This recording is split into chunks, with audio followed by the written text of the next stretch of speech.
27:46 వ్రాయబడిన మాట ఇది.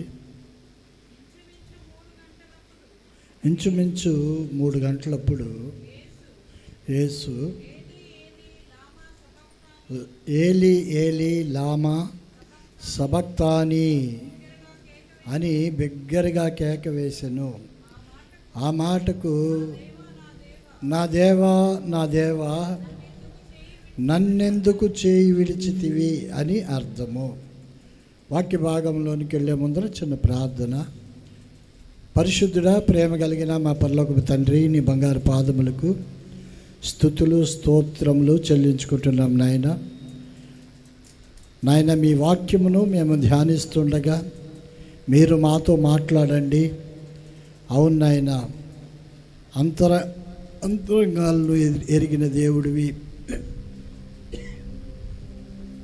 మీ కృపలో ప్రభా మమ్మల్ని మాకు ఏ వాక్యం అయితే అవసరమో అట్టి వాక్యముతో మీరు మాతో మాట్లాడమని, ప్రతి ఒక్కరి హృదయాలు తెరవబడి వాక్యము వినటము మాత్రమే కాకుండా ఆ ప్రకారంగా నడుచుకొనటానికి కృప చూపించమని యేసు నామములో అడుగుచున్నాం తండ్రి. ఆమేన్, ఆమేన్, ఆమేన్, ఆమేన్. సుమారుగా ఇంచుమించు 3 గంటలప్పుడు యేసు ప్రభువారు సిలువలో పలికిన 4వ మాట ఇది. ఏలి ఏలి లామా సబక్తాని. దానికి అర్థము నా దేవా నా దేవా నన్నెందుకు చేయి విడిచితవని అర్థం. మత్తయి సువార్తలో 27:46 వ్రాయబడిన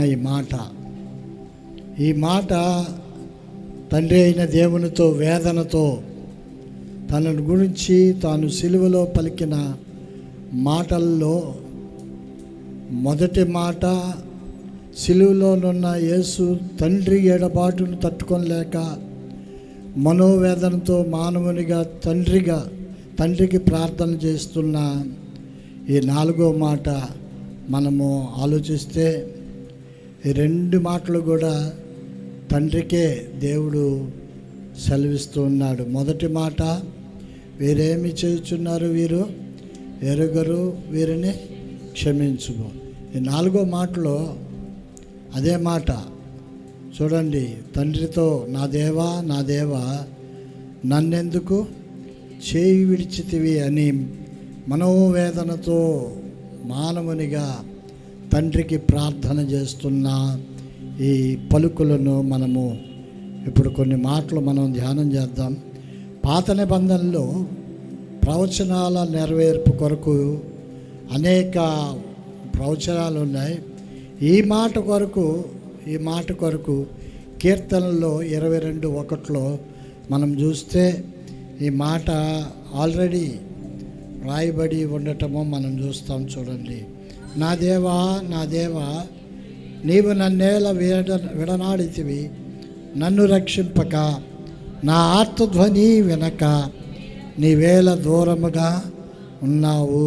ఈ మాట కీర్తనల్లో ఆల్రెడీ రాయబడిన ఈ మాట తర్వాత చాలా సంవత్సరాల తర్వాత యేసుప్రభు వారు సిలువలో పలకటము ముఖ్య గమనార్హము. చూడండి, ఉదయం 9 గంటలకు ప్రభువును సిలువేశారు. ఎన్నింటికి? ఉదయము 9 గంటలకు ప్రభువును సిలువేస్తే ఆయన 3 గంటల వరకు కూడా ఆ సిలువలో వేలాడుతూనే ఉన్నాడు. ఈ 3 గంటలు అనగా 9 నుంచి 3, 9, 10, 11, 12, 1, 2, 3 మొత్తం 6 గంటలు ఆయన సిలువలో వేలాడుతూ ఉన్నాడు. కనుక ఆ సిలువలో వేలాడుతూ ఉన్నప్పుడు ఒక్కొక్క మాట ఒక్కొక్కసారి పలకటము మనం చూస్తూ ఉంటాం. ఫస్ట్ మాట, తండ్రి వీరేం చేయుచున్నారో వీరు ఎరుగరు, వీరిని క్షమించు. రెండో మాట, నేడు నీవు నాతో కూడా పరదైసులో ఉందువు. ఇది రెండవ మాట. ఇది దొంగకి చెప్పిన మాట. మొదటిది మాత్రం తండ్రికి చెప్పిన మాట. తర్వాత మూడవది మరియమ్మ తల్లితో యోహానుతో చెప్పిన మాట, ఇదిగో నీ కుమారుడు. తర్వాత ఇదిగో నీ తల్లి. ఇది మూడవ మాట. ఇది మరియమ్మకి తర్వాత యోహానికి చెప్పిన మాట. మళ్ళా నాలుగో మాట వచ్చేసరికి ఇది మరలా డైరెక్ట్గా తండ్రికి చెప్తూ ఉన్నాడు. తండ్రిని ఇప్పుడు ఏమని సంబోధిస్తున్నాడంటే, ఏలి ఏలి లామా సబక్తాని అనే మాట పలకటము మనం చూస్తాం. ఫస్ట్ ఏమో తండ్రి అన్నారు ఫస్ట్ మాటలో. ఇప్పుడు నాలుగో మాటలో ఏమని వచ్చిందంటే, దేవా నా దేవా నన్నెందుకు చేయి విడిచితివి అనే మాట మాట్లాడటము మనం చూస్తూ ఉంటాం. ఒక ప్రక్క ఆయన శారీరక బాధ శ్రమ అనుభవిస్తూ ఉన్నాడు. అదేమో అధికమైపోతుంది, ఉండే కొద్దీ భారంగా అయిపోతుంది. ఎందుకంటే అన్ని గంటలు ఆయన సిలువలో వేలాడుతూనే ఉన్నాడు కనుక. మరోపక్క తండ్రి ఎడబాటును ఆయన భరించలేకపోయాడు. తండ్రి ఎడబాటు, తండ్రి ఎప్పుడు కూడా కుమారునితో దగ్గరగా ఉంటాడు. కుమారుడు తండ్రి ఏకమై ఉన్నారు. హల్లెలూయా. ఇప్పుడు తండ్రి వేరు అయిపోతున్నాడు అనగా కుమారుడు శరీరాన్ని విడిచి వెళ్ళబోతున్నాడు. చూడండి, ఆ బాధ తండ్రి వేరవటము అనే బాధ, అలాగనే దేవుడు నన్ను విడిచిపెట్టాడు అనే బాధ తీవ్రతరంగా ఆయనకు ఉంది కనుక ఆ ఎడబాటును ఆయన భరించలేకపోయాడు. ఎడబాటు, తండ్రితో కుమారుడు ఎప్పుడు కూడా ఎడబాసిలేడు. ఎప్పుడు కూడా అనుసంధానంగా ఉంటూ ఎప్పుడు కూడా దేవునితో మాట్లాడితే యేసు ప్రభు ఇప్పుడు ఆ తండ్రిని వదిలిపెట్టేయటమో మనం చూస్తాం. ఆ చేయి విడిచిపెట్టడమో మనం చూస్తూ ఉంటాం. ఎంతమంది అయినా ఆయనను పక్కన పెట్టేసినా, ఎంతమంది ఆయనను విడిచి వెళ్ళిపోయినా ఆయన పెద్ద పట్టించుకోలే. శిష్యులు ఆయన వెనకాలే ఉన్నారు, శిష్యులు పారిపోయారు, పట్టించుకోలే, పెద్దగా అనిపించాలి ఆయనకి. ఆయన వెనకాల వేల మంది జనం ఉన్నారు, వాళ్ళు కూడా ఈ టైం అప్పుడు సిలువలో వేలాడుతున్నప్పుడు రాలేదు. అయినా కూడా ఆయన ఏం పెద్ద పట్టించుకోలే. కానీ ఇక్కడ సిలువలో తండ్రి చేయి విడిచినప్పుడు మాత్రము ఆయనకు మాత్రం బాగా బాధ కలిగినది కనుకనే బిగ్గరగా కేక వేసి మరి దేవునితో ఆ శారీరకమైన, మానసికమైన, ఆత్మీయమైన ఆ వేదనను ఆయన చెప్తూ ఉన్నాడు. ఏమిటి నేను అన్నాను? శారీరకమైన వేదన, మానసికమైన వేదన, ఆత్మీయ వేదన ఆయనకు కలిగింది కనుక ఆయన బిగ్గరగా దేవుణ్ణి ప్రార్థన చేస్తున్నాడు. నా తండ్రి నీవు నన్నేలా చేయి విడిచితివి. దేవా నా దేవా నన్నెందుకు చేయి విడిచితివి. ఏలి అని అంటే దేవా అని అర్థం. ఎలోహిం అనే మాట, ఏల్ అనే మాట, ఇవన్నీ కూడా ఏల్ అంటే దేవుడు అంతే. సమూయేల్ ఏల్ అని ఉంటుంది, దానియేల్ అని ఉంటుంది, తర్వాత మిఖాయేల్ అని ఉంటుంది, గాబ్రియేల్ అని ఉంటుంది. ఈ పదాలన్నీ కూడా దేవునితో సంబంధం కలిగిన పదాలు ఇవి. ఇంకా చాలా ఉన్నాయి కదా, చాలా ఉన్నాయి. ఆ పదాలన్నిటినీ మనం చూస్తే ఎక్కడైతే ఏల్ అని వ్రాసి ఉంటుందో అక్కడ దేవా నా దేవా దేవుడా అనే ఆ మాటలు సూచిస్తూ ఉంటుంది. కనుక యేసయ్య మరణించకపోతే పాప విమోచన కార్యము జరగదు, ఆగిపోతుంది ఫస్ట్ ఆఫ్ ఆల్. తర్వాత అందువల్ల దేవుడు ఏం చేశాడంటే కుమారుని చేయి విడవలసి వచ్చింది. ఇప్పుడు యేసు ప్రభుని అలాగే పట్టుకుంటే ఎంత టైం ఉండనా అక్కడ సిలువ మీద, ఎన్ని రోజులైనా అవనే కాక ఆయన చనిపోడు. అటు పట్టుకుని ఉంటే చనిపోడు. ఇప్పుడు ఆయన వచ్చింది దేనికి? చనిపోవటానికి వచ్చాడు కనుక, తండ్రి విడవకపోతే ఆయన చనిపోడు కనుక తండ్రి ఆయన చేతిని విడిచిపెట్టాడు. అర్థమవుతుందా? అప్పుడు దాకా ఆయన చేతిని పట్టుకునే ఉన్నాడు.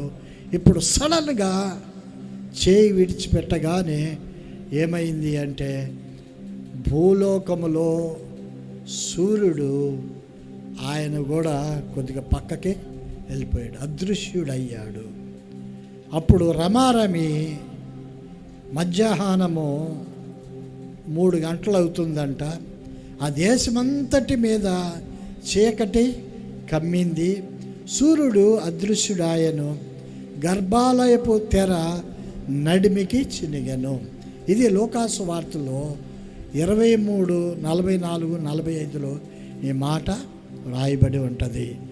సుమారుగా 3 గంటలు ఆ టైం వరకు యేసుప్రభు బ్రతికే ఉన్నాడు. ఇక ఇది లాస్ట్ అండ్ ఫైనల్, ఇక దగ్గర అయిపోతుంది ఆయన చనిపోవటానికి.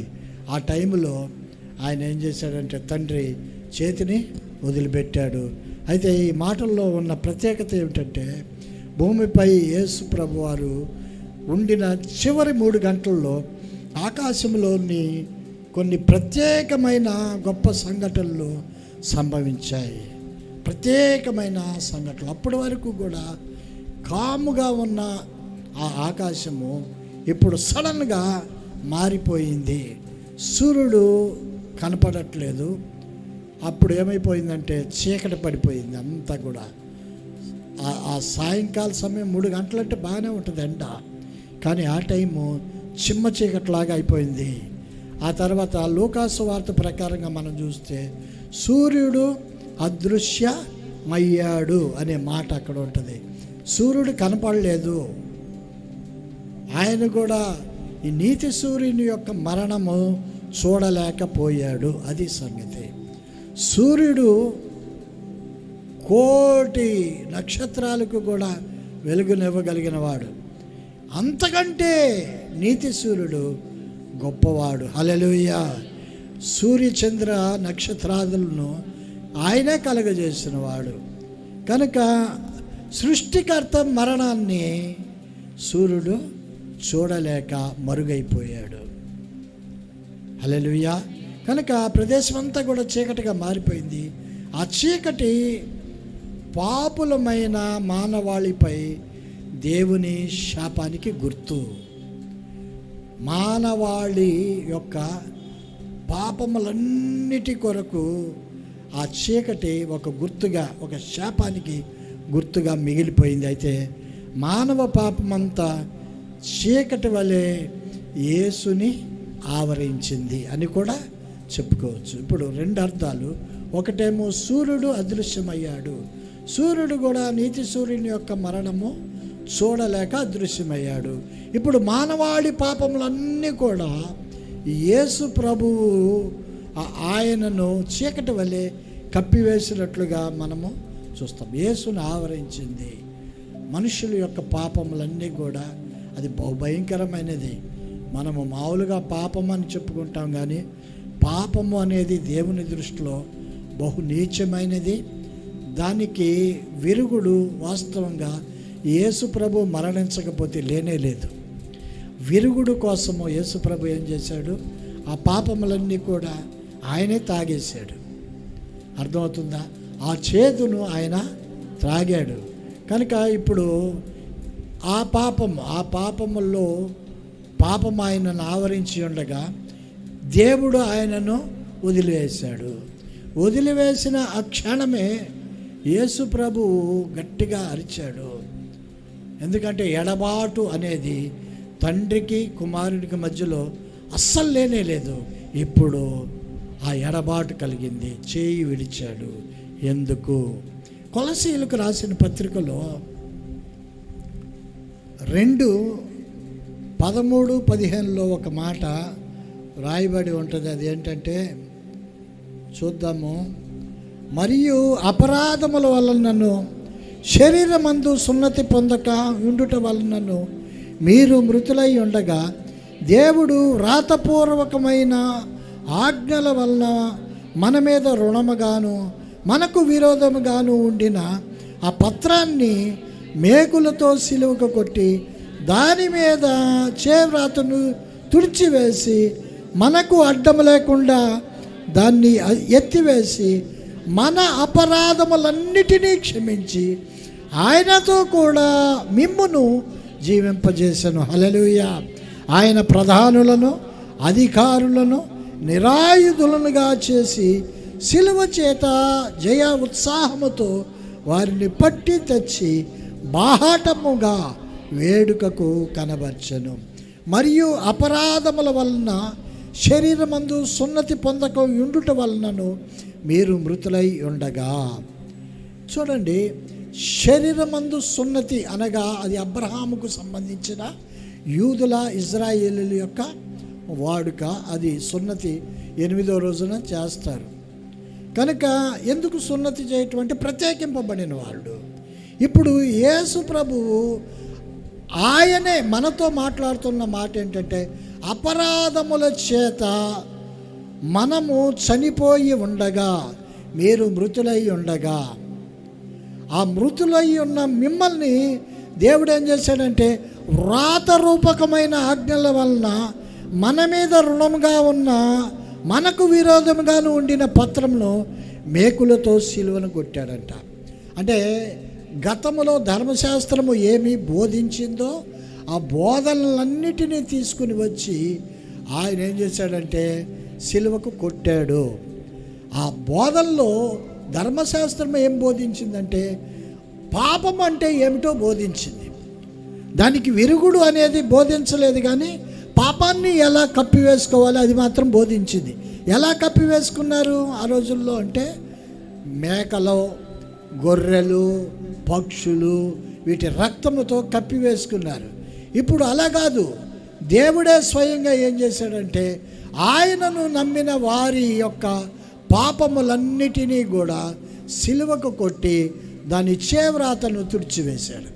హల్లెలూయా చెప్పండి. హల్లెలూయా. అంటే అందరి పాపములా? అందరి పాపములు. అయితే ఎవరు నమ్మితే వాళ్ళకు మాత్రమే ఇది ప్రాప్తిస్తుంది ఆ పరిశుద్ధత. హల్లెలూయా. ఎవరు నమ్మితే వారి పాపములు మాత్రమే కొట్టివేయబడతాయి, వారి పాపములు మాత్రమే తుడిచివేయబడతాయి. సిలువకు అలా కొట్టి ఆయన ఏం చేశాడంటే ఆ చేవ్రాతను ఆయనే వ్రాసాడు కనుక ఆయనే తుడిపివేశాడు. హల్లెలూయా. ఇది చాలా గొప్ప విజయము. ప్రధానులు, అధికారులు వీళ్ళందరూ కూడా మేమే గెలిచామని అనుకుంటే ఇప్పుడు యేసు ప్రభువు ఆయనే గెలిచినట్లుగా పాపములన్నిటినీ చెరిపివేసి ఆ పాపముల యొక్క పలక తీసుకొచ్చి సిలువకు కొట్టి ఆయన విజయ ఉత్సాహముతో ఆయన ఏం చేస్తున్నాడంటే వారిని అందరినీ పట్టి తెచ్చి బాహాటముగా వేడుకకు కనబర్చను. రే మీరు పిచ్చోళ్ళ మంచోళ్ళ, నన్ను చంపాలనుకున్నారు, కానీ వాస్తవంగా వచ్చింది నేను చనిపోవటానికే. కానీ నేను చనిపోయిన ఆ క్షణమే పాప విముక్తి ప్రతి మనిషినికి కలుగుతుంది. వారి యొక్క పాపముల లిస్ట్ అన్నీ కూడా సిలువకు కొట్టి ఆయనే తుడిపివేశాడు. ఎవరెవరైతే ఆయనను వేడుకుంటారో వారి పాపములను మాత్రమే. హల్లెలూయా. ఆయన ఆల్రెడీ మరి పాపములన్నీ తుడిచివేశాడుగా. మనుషులందరి పాపాలు అని అంటే మనుషులందరి పాపాలు తుడిచివేశాడు. కానీ ఎవరు నమ్మి ఆయన సన్నిధిలో ఆయన రక్తములో కడగబడతారో వారి పాపములు మాత్రమే తుడిచివేశాడు. హల్లెలూయా. అర్థమవుతుందా? ఇప్పుడు యేసు ప్రభు వారు ఈ సంఘటనకు చిన్న ఉదాహరణ చెప్తాను. ఇదివరకు రోజుల్లో చాలామంది పోలియో వ్యాధితో చాలామంది వారి అంగవైకల్యము కలిగి ఆ మెదడు కూడా పాడైపోయి రకరకాలుగా అష్టావక్రుల్లాగా మనుషులు పుట్టేవాళ్ళు. ఒక సరైన రూపం లేకుండా వారు అలాగా ఆ వంకర టింకరగా నడుస్తా అలా పుట్టారు పోలియో అనే ఆ వ్యాధి వలన. అప్పుడు ఏమైందంటే పోలియోకు మందు కనిపెట్టారు. పోలియోకు మందు కనిపెట్టిన తర్వాత ఇక మనుషులందరికీ పోలియో రాదా వస్తుందా? మందు ఉందిగా, రాదా? వస్తుంది. అయితే ఆ మందు వేసుకుంటే రాదు. పిల్లలకి అందుకని పోలియో చుక్కలని వేస్తారు కదా, ఎన్నో 5, 2, 3 ఎన్నో వేస్తారు, మనకు తెలీదు. ఆ చుక్కలు వేయించుకోకపోతే ఖచ్చితంగా ఏమవుతుంది, పోలియో వస్తుంది. కనుకనే ముందు జాగ్రత్తగా ఏం చేసుకుంటారు, పిల్లల్ని తీసుకెళ్ళి మర్యాదగా క్రమంగా లైన్లో నిలబడి టీకాలు పొడిపించుకుని ఈ పొడిపించుకుని తెచ్చుకుంటారు. వాళ్ళు ఏడిసి గొగ్గోలు పెట్టినా జ్వరం వచ్చి బాధపడినా తీసుకొస్తారు. ఎందుకంటే ఖచ్చితం అది చెయ్యాలి. చేయకపోతే రేపటి రోజున వాడు అంగవైకల్యం కలిగి ఉండటానికి కారణము తల్లిదండ్రులు అవుతారు. అర్థమవుతుందా? పోలియో చుక్కలు ఉన్నప్పటికీ వేసుకోకపోతే ఏమవుతుంది, అంగవైకల్యము వస్తుంది. యేసు రక్తము ఉన్నప్పటికీ యేసు రక్తములో మనము కడగబడకపోతే ఏమొస్తుంది, పాపం వస్తుంది, తద్వారా నరకం కూడా ప్రాప్తిస్తుంది. ఉంది యేసు రక్తము ప్రవహిస్తూ ఉంది, ప్రవహించుచున్నది ప్రభు యేసు రక్తము పాపములన్నిటి కడిగి, అంతేనా? కనుక ప్రవహిస్తుంది, కానీ మునగాలిగా. అక్కడ ఉంది యేసు రక్తము నదిలాగా ప్రవహిస్తుంది. మునిగే వాళ్ళే చాలా తక్కువ. మునిగితే పాపం పోద్దేమోనని భయంతో కొంతమంది మునగరు. పాపం పోతే పరలోకం వెళ్తారు కదా, అది ఆలోచించరు. పాపంతో పాటుగా నరకంలో వెళ్ళి కాలుతూ ఉంటే అప్పుడు బాగుంటుంది. హల్లెలూయా. అంతేనా? బాగుంటుందా? అప్పుడు అసలు బాగోదు. ఎంత వాక్యం విని కూడా నరకానికి వెళ్ళిపోతే ఏం ప్రయోజనమో అక్కవ నీకే. కనుక నువ్వు చాలా జాగ్రత్తగా మనము ఆ నది ఉంది కదా, నదిలో మునగటానికి ప్రయత్నం చేయాలి. పాపము భయంకరమైనది. పాపముకు మందు లేదు వాస్తవంగా, కానీ ఒకే ఒక మందు ఉంది, అది యేసు రక్తము. హల్లెలూయా. ఈ లోకంలో అన్నిటికీ మందులు ఉన్నాయి. ఈవెన్ ఇప్పుడు కొన్ని వస్తూ ఉన్నాయి. భయంకరమైన మొండి వ్యాధులకు కూడా మందులు ఉన్నాయి. అంతకంటే భయంకరమైన మొండి వ్యాధి పాపమే. కనుక పాపానికి మందు మనిషి కనిపెట్టలేడు. అందుకనే తండ్రి యేసు ప్రభు ద్వారా ఈ లోకంలోనికి మందు తెచ్చాడు. అది యేసు రక్తము. అది దేవుని నుండి మనల్ని ఈ పాపం ఏం చేస్తుంది అంటే దూరపరుస్తూ ఉంటుంది.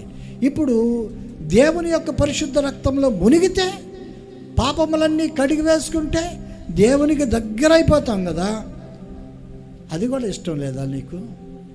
దేవుని దగ్గర అయిపోతే మనం పరలోకం వెళ్ళిపోతాం కదా. యేసు ప్రభు సిలువలో మనందరి యొక్క పాపాలు మోసుకుని ఆయన సిలువెక్కాడు. హల్లెలూయా కదా. ఆయన ఎంతగానో భయంకరమైన ఆ సిలువ, అది మోసుకుంటా సిలువ మాత్రమేనా అది? అంటే సిలువ మాత్రమే కాదు, అది పాపాల మూటది, పెద్ద మూట. దాన్ని మోసుకుంటా ఆయన ఆ కొండపైకి ఎక్కాడు. అందుకని ఆయన శరీరము ఏమైపోయిందంటే పాపాలన్నీ కూడా ఆయన మీద నిండిపోయి ఉండటం వలన భయంకరంగా ఆయన వేదనకు ఆ సిలువలో చాలా వేదన అనుభవించాడు, చాలా శ్రమ అనుభవించాడు. పక్కనున్న ఈ దొంగలు ఉన్నారు చూసారా, 2 ఉన్నారు. వాళ్ళ గురించి పెద్దగా ఏం రాయబడలా. వీళ్ళ గురించి ఎందుకు రాయబడింది, యేసుప్రభు గురించి ఎందుకు రాయబడిందంటే, అవును ఆయన వచ్చిన విధానం వేరు, వీళ్ళు వచ్చిన విధానము వేరు. కనుక తండ్రి సిలువలో యేసయ్య యొక్క చెయ్యి విడిచిపెట్టాడు. దానివలన ఆయన ఆ వేదన భరించలేకపోయాడు. ఆ బంధం ఉందే, పరిశుద్ధుడైన దేవునికి యేసుక్రీస్తుకి ఉన్న బంధము, అది విడదయ్యలేని బంధము. కానీ మన కొరకు ఆ బంధాన్ని విడిచిపెట్టేశాడు, తెంచి వేసుకున్నాడు.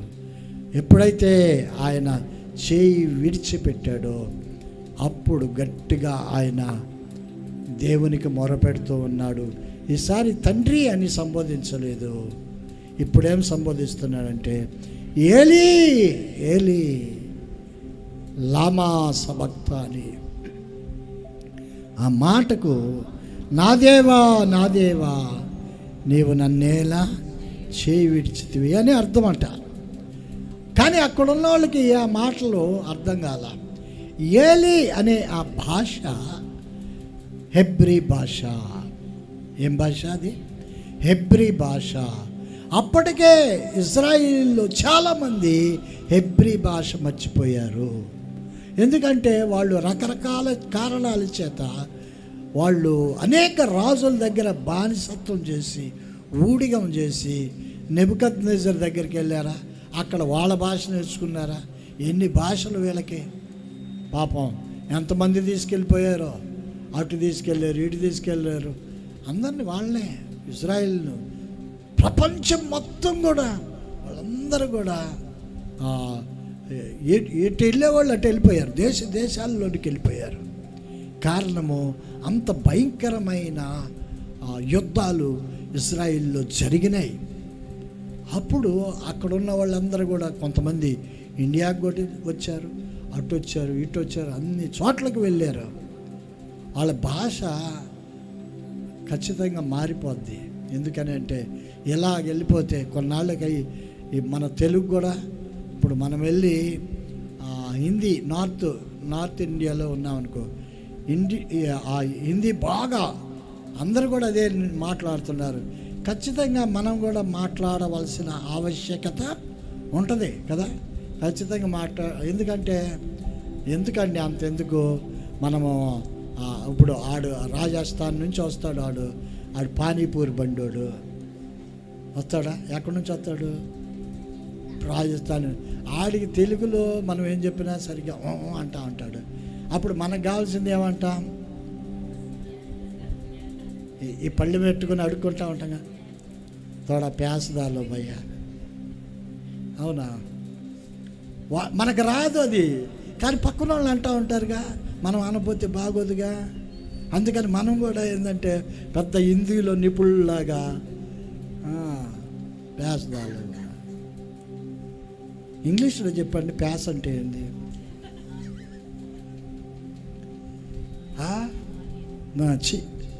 కనుక మనకెందుకులే, ఆయన ఏలి లామా సబక్తాని అని అంటే వీళ్ళేమనుకున్నారంటే ఆయన ఏలియాను పిలుస్తున్నాడు అని అనుకున్నారంట. ఏలియాను పిలుస్తున్నాడు, ప్రవక్తను పిలుస్తున్నాడు అని అనుకున్నారు. వినండి ప్రియమైన దేవుని బిడ్డలారా, 2 కొరింథీయులకు రాసిన పత్రికలో 5:21 పాపమెరగని ఆయనను మన కోసము పాపముగా చేసెను అని వ్రాయబడి ఉంటుంది. పాపము ఎరుగని ఆయన మన కోసం ఏమైపోయాడు? పాపముగా చేయబడ్డాడు. హెబ్రీలకు రాసిన పత్రిక 2:14 నుంచి మనం చూస్తే, కాబట్టి ఆ పిల్లలు రక్తమాంసములు గలవారైనందున ఆ ప్రకారమే మరణము యొక్క బలము గల వానిని అనగా అపవాదిని మరణము ద్వారా నశింపజేయుటకును జీవితకాలమంతయు మరణ భయము చేత దాస్యమునకు లోబడిన వారిని విడిపించటానికి ఆయన కూడా రక్తమాంసముల్లో పాలువాడాయను. ఆయన కూడా శరీరాన్ని ధరించటానికి గల కారణము ఏమిటి అంటే, దాస్యమును లోబడిన వారందరినీ కూడా విడిపించటానికి ఆయన కూడా శరీరధారుడిగా ఈ లోకంలోనికి వచ్చాడు. ఎలయనగా ఆయన ఎంత మాత్రమును దేవదూతల స్వభావమును ధరించుకొనక అబ్రహాము సంతాన స్వభావమును ధరించుకొని ఉన్నాడు. అబ్రహాముకి ఆదాముకి యేసుప్రభు ఎప్పుడో వాగ్దానం ఇచ్చాడు. ఆ వాగ్దాన పుత్రుడే ఇప్పుడు ఈ యేసు ప్రభు. ఆయన ఈ లోకంలోనికి శారీరకంగా శరీరాన్ని ధరించుకోవటానికి కారణం ఏమిటి అంటే, దేవుడు ప్రవక్తలకు ఇచ్చిన ఆ వాగ్దానం. ఆయన వస్తున్నాడు, ఇదిగో కన్యక గర్భవతి అయి ఒక కుమారుని కనును, ఆయనకు ఇమ్మానుయేలు అనే పేరు పెట్టుదురు అనే మాట ఉంది. ఇవన్నీ కూడా ఎప్పుడో యెషయా గ్రంథంలోనే ఎప్పుడు అంతకు ముందర నుంచి కూడా వ్రాయబడి ఉంది. నీ సంతానానికి నీ సంతానమునకును స్త్రీ సంతానమునకును వైరము కలగజేసేదను, అది నిన్ను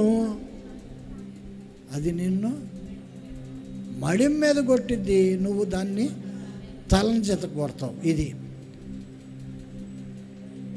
ఆల్ ఆఫ్ ద సడన్ నేను గబిక్కన అలా చెప్తుంటే ఇది ఎక్కడి నుంచి వచ్చింది అని ఆలోచిస్తున్నా. అట్లా ఆలోచించబాకండి. ఆల్రెడీ మనం నేర్చుకున్నాయి ఇవన్నీ కూడా మనకు తెలిసిన వాక్యాలే, కాకపోతే ఒక్కోసారి టప్పని గుర్తుకు రావు కదా, మనకి గుర్తుకు రావట్లేదు పాపం. కనుక దేవుడే ఆయన స్వయంగా రావటానికి గల కారణము ఏమిటి అంటే మన శరీరంలో ఉన్న పాపములను తొలగించటానికి ఆయన శరీరధారుడిగా ఈ లోకంలోనికి వచ్చాను. పాపము ఎరుగని ఆయన మన కోసము పాపముగా చేసెను. ఆయనను మన కోసమే పంపించాడు. మన పాపములన్నిటినీ కూడా ఒక పెద్ద గిన్నెలో వేసి ఆయనకు త్రాపించాడు. లోక పాపములను మోసుకొని పోవు దేవుని గొర్రెపిల్ల అనే ఆయనకు ఒక పేరుంది. అది ఎక్కడుంది? యోహాను 1:29 ఉంది. కనుక బాప్తిస్మం ఇచ్చి యోహాను అంటాడు, ఇదిగో ఆయన ఎవరు అనుకుంటున్నారు? లోక పాపములన్నిటినీ మోసుకొని పోవు దేవుని గొర్రెపిల్ల, పాప పరిహారము నిమిత్తము దేవుడు. చూడండి, రోమీలకు రాసిన పత్రికలో 8:3 శరీరమును అనుసరింపక ఆత్మను అనుసరించి నడుచుకొను మన యందు ధర్మశాస్త్ర సంబంధమైన నీతి విధి నెరవేర్చబడవల్లని పాప పరిహారము నిమిత్తము దేవుడు తన సొంత కుమారుని పాప శరీర ఆకారముతో పంపి ఆయన శరీరమందు పాపమునకు శిక్ష విధించాను. పాప శరీర ఆకారం అంట మంది. దేవుడు అలాగా పాప శరీర ఆకారంతో మనల్ని చేశాడా అంటే చేయలా. దేవుడు మనల్ని పాపముతో పాప ఆకారంతో అలాంటి స్వభావంతో దేవుడు చేయలేదు. ఆయన తన ఊపిరిని ఊదాడు, తన ఆత్మను మనుషులకి ఇచ్చాడు. మనిషి అప్పుడు జీవాత్మ అయ్యాడు. తర్వాత సైతాను మాటలు విని మనిషి పాడైపోయాడు, పాపాకారంగా తయారయ్యాడు. ఇప్పుడు ఆ పాపాకారముతోనే యేసు ప్రభుని లోకంలోనికి పంపించి పాపములన్నీ ఆయన మీద వేశారు. అర్థమవుతుందా? కనుక ఇంకొక మాట చదువుదాం. నేను వారి పాపములను పరిహరించినప్పుడు, రోమీలకు రాసిన పత్రికలో 11:20 వారు ప్రవేశించినప్పుడు విమోచకుడు సియోనులో నుండి వచ్చి యాకోబులో నుండి భక్తిహీనతను తొలగించును. నేను వారి పాపములను పరిహరించినప్పుడు నా వలన వారికి కలుగు నిబంధన ఇదియే అని వ్రాయబడినట్టు ఇజ్రాయేలు జనులందరినీ రక్షింపబడుదురు. హల్లెలూయా. ఇజ్రాయేల్ జనాలు కూడా రక్షింపబడతారు. అందరినీ రక్షిస్తాడు, అందరిని రక్షిస్తాడు. ఎప్పుడు రక్షిస్తాడు? ఇప్పుడేమో అసలు యేసుప్రభు అంటేనే వాళ్ళు నమ్మట్లేదు. కానీ ఎప్పుడు నమ్ముతారు తెలుసిన? ఆయన మేఘాల మీద వస్తూ ఉన్నప్పుడు, మేఘారూఢుడై ఆయన వస్తూ ఉన్నప్పుడు వీళ్ళందరూ కూడా ఆయన వైపుగా చూసి రొమ్ము కొట్టుకుంటూ ఉంటారు. అప్పుడు మారేవాళ్ళు కొంతమంది ఉంటారు.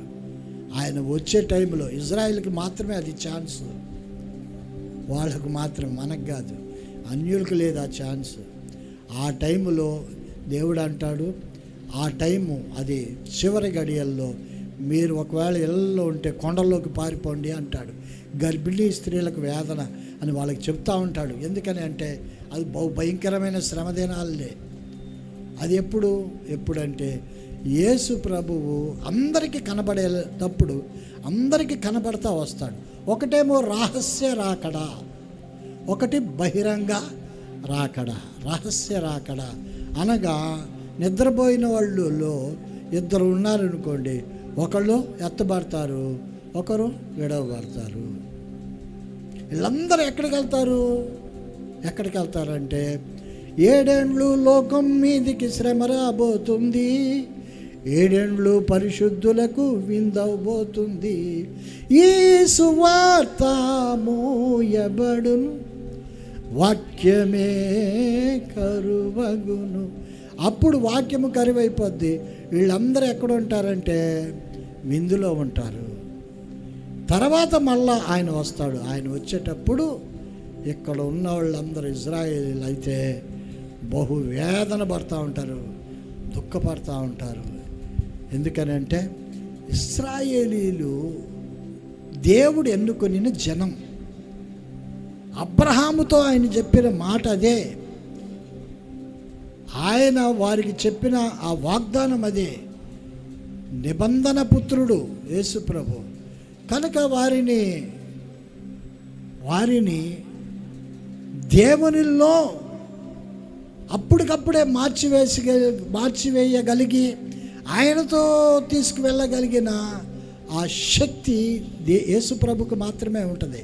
మిగతా వాళ్ళందరికీ ఇప్పుడు అన్యులకి ఛాన్స్, ఇది అన్యులందరికీ ఛాన్స్. అన్యులందరూ కూడా ఆయన దగ్గరికి రావాలి. ఖచ్చితంగా రాకడలో ఎత్తబడాలంటే రహస్యంగా ఎత్తబడేది ఎవరు అని అంటే అన్యులే. హల్లెలూయా. కొంతమంది యూదులు మారినోళ్ళు, మారని వాళ్ళు ఉంటారే, వాళ్ళు అప్పుడు మెస్సియా వస్తున్నాడని అప్పుడు అనుకుంటారు. అప్పుడు అది బహు భయంకరమైన శ్రమకాలం. అప్పుడు లోకం మీద బహుగా శ్రమలు వస్తూ ఉంటాయి. ఆ వేదన భరించలేని వేదన అది. ఆ వేదనకు తట్టుకోలేక ఆత్మహత్యలు చేసుకునే వాళ్ళు ఉంటారు. రకరకాలుగా ఉంటుంది. అదంతా ఒక తర్వాత రాకడ గురించి చెప్పేటప్పుడు అది మీకు చెప్తాను. ఎందుకనంటే అది బహు భయంకరమైన వేదనకరమైన విషయము. మనము తప్పించుకోవటానికి ఇది ఒక మార్గము. దేవుడు మనకిచ్చిన మార్గం ఇది మనకి సునాయాసంగా మనం ఏం చెయ్యక్కర్లా. దీని కొరకు మనం ఏం చేయలే, ఆయనే అంతా చేశాడు. నువ్వు నమ్మితే చాలు. హల్లెలూయా, హల్లెలూయా. ఎందుకంటే మనుషుల్లో నీతిమంతుడు లేడు, ఒక్కడు కూడా లేడు. అందరూ పాపం చేసి దేవుడు అనుగ్రహించే మహిమను పొందలేకపోతున్నారు. మరి ఆ మహిమను పొందటానికే యేసునాథుడు ఏం చేశాడంటే ఈ లోకంలోనికి వచ్చాడు. ఎవరైతే ఆయనను కలిగి ఆయనను వెంబడిస్తారో వారు మాత్రమే నరకము నుండి తప్పించబడతారు. హల్లెలూయా, హల్లెలూయా. కనుక రాకడ అనేది మొదట ఆయనను కలిగిన వారు, ఆ మృతునందిన మృతులు లేస్తారు. తర్వాత మనము కూడా ఆయన వెనకాలే, వాళ్ళ వెనకాలే మనం కూడా వెళ్తాము. తర్వాత అది ఒక వరుస క్రమం. అది యూదుల్లో అనేక మంది అప్పటికప్పుడు మారిపోయే వాళ్ళు ఉంటారు, ఆ శ్రమల్లో మారేవాళ్ళు ఉంటారు, వేదనల్లో మారేవాళ్ళు ఉంటారు. అది ఏ టైం అంటే అది అక్కడ దేవాలయం ఇంకా కట్టబడలేదు. దేవాలయము పూర్తవుతుంది. పూర్తయిన తర్వాత ఇశ్రాయేలీలందరూ కూడా వాళ్ళందరూ కూడా దేవుణ్ణి స్తుతిస్తానికి మహిమపరచడానికి ఉంటారు. అప్పుడు సాతాను ఏం చేస్తుందంటే వాళ్ళ దేవాలయంలోని గర్భగుడిలోనికి వెళ్ళి తిష్టేసింది, కూర్చుంటుంది. అది అంతకు ముందర వాళ్ళందరినీ నమ్మిస్తుంది. ఏమని నమ్మిస్తుంది అంటే నేనే క్రీస్తుని అని నమ్మిస్తుంది, నేను శాంతి ప్రదాతను అని నమ్మిస్తుంది. అప్పటికే చాలా యుద్ధాలు, భూకంపాలు అన్నీ కలుగుతూ ఉంటాయి. ఇజ్రాయెల్ మీద చాలా దాడులు జరగవలసింది ఆవశ్యకత ఉంది. చాలామంది ఆ టైంలో బహు భయంకరంగా చంపివేయబడతారు. ఇశ్రాయేలుకి ఇప్పుడు కూడా నెమ్మది లేదు, ఇప్పుడు కూడా లేదు ప్రజెంట్. ఆ విధంగా ఒకదాన్ని విడిచి కేవలం ఇజ్రాయెల్ మీద ఎందుకు టార్గెట్ చేస్తున్నారు అంటే అది బైబిల్లో ఉన్న ప్రవచనాల మూలం. అది ఆ టైంలో అక్కడికి వెళ్ళి కూర్చుంటుంది. అప్పుడు పందుల్ని వీటిని వధిస్తూ ఉంటారు. అప్పుడు అర్థమవుతుంది ఇజ్రాయేలీలకు కూర్చున్నవాడు యేసు కాదు, అభిషక్తుడు కాదు, వాడు సాతాని విరోధి అని అప్పుడు అర్థమవుతుంది. ఆలోచన చేయండి. చాలా ఉంది. అదొక రాకడ అనేది అది ఎలాగుంటుందో తర్వాత మీకు ఒక్కొక్కటి వివరిస్తూ ఉంటాను. ప్రకటన గ్రంథంలో మర్మాలు ఉన్నాయి, అవి కూడా బోధిస్తాను. ఎందుకంటే అసలు నేర్చుకోవాల్సింది అదే, ప్రకటనే నేర్చుకోవాలి. యేసు ప్రభు పుట్టుక గురించి, ఆయన చనిపోయిన విధానం గురించి మనకి చాలా వరకు తెలుసు. అస్సలు ఏమిటంటే రేపు జరగబోయే ఆ రాకడే చాలామందికి తెలియదు. తెలియకనే ఏం చేస్తున్నారంటే మనుషులందరూ కూడా ప్రలోభాలకు లొంగిపోయి మనుషులు అందరూ కూడా అక్కడ దేవుడు వెలిసాడంటే అటు వెళ్తున్నారు, ఇటు వెలిసాడంటే ఇటు వెళ్తున్నారు. అసలైన దేవుడు ఎవరో అర్థం కాకుండా వారి జీవితాలను వారే లయపరుచుకుంటూ ఉన్నారు, నాశనానికి నడిపించుకుంటూ ఉన్నారు. క్రీస్తు నందు మనము దేవుని యొక్క నీతి అయి ఉన్నాము. మనము మన నీతిని బట్టి కాదు, మన మీద పెద్ద నీతిమంతులమని కాదు. మన నీతి దేవుని దృష్టిలో ఆఫ్టర్ ఆల్ మురికి గుడ్డలతో సమానం. మనం అనుకుంటున్నాం నీతి పనులు చేస్తున్నాము, అది చేస్తున్నాము, ఇది చేస్తున్నాము, వాళ్ళకి పెడుతున్నాం, పేదవాళ్ళకి పెడుతున్నాం, అన్నదానం చేస్తున్నాము, రకరకాలు చెప్తూ ఉంటారు కదా. అదంతా కూడా దేవుని దృష్టిలో ఆఫ్టర్ ఆల్. అసలైన నీతి ఏంటంటే ఆయన రక్తములో కడగబడటము మాత్రమే.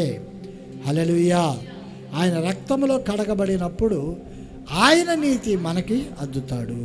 కనుక ఉచితంగా మనము నీతిమంతులుగా మనము తీర్చబడ్డాం. దీనికోసము మనమేమి సిలువలు మోయట్లా, మనమేమి పెద్ద పోరాటం చేయట్లా. ఉచితంగా దేవుడు మన కొరకు ఇచ్చిన ఉచితమైన కృప, వరము అది ఏమిటంటే నిత్య జీవము. హల్లెలూయా. కనుక ఆయన ఎందుకు వచ్చాడు అంటే మనకి దేవునికి మధ్యలో ఒక వివాదం ఉంది, ఒక తగాదా ఉంది, గొడవ ఉంది. ఏంటి గొడవ అంటే మనమేమో పాపం చేసి దేవుణ్ణి పట్టించుకోవట్లేదు. కనుక దేవుడు ఏం చేశాడంటే ఆయన కూడా వీళ్ళతో అనవసరం అని ఆయన కూడా పక్కకి వెళ్ళిపోయాడు. కనుకనే పాపం అధికమైపోయింది. ప్రతి ఒక్కరు కూడా పాపంలో మునిగిపోతానే ఉన్నారు. ఎవరినైనా చూడండి, పాపము పాపము పాపము. ఈ వివాదము చేత మనుషులు తండ్రి యొద్దకు రాలేని ఆ పరిస్థితుల్లో దేవుడు ఏం చేశాడంటే అటు దేవునికి ఇటు మనిషికి కూడా సమ్మతంగా ఉండాలని ఆయన దైవ మానవుడిగా ఈ లోకములోనికి వచ్చాడు. ఆయన దేవుని కుమారుడిగా వచ్చాడు. లోకములో ఉన్న ప్రతి మనిషితో ఆయన మమేకము కాగలడు. వాళ్ళకి చెప్పాల్సినవి చెప్పి, తండ్రికి చెప్పాల్సినవి చెప్పి, తండ్రి చేతిని అలాగనే మానవుల చేతుల్ని కలిపినవాడు ఏకైక దేవుడు, మన వివాదములన్నిటినీ కొట్టివేసిన దేవుడు యేసుక్రీస్తు మాత్రమే. హల్లెలూయా, హల్లెలూయా. అందుకని వాక్యంలో ఉంటుంది, రోమీయులకు రాసిన పత్రిక 5:10లో, ఏలయనగా మనము దేవునికి శత్రువులమై ఉండగా, చదవండి అది,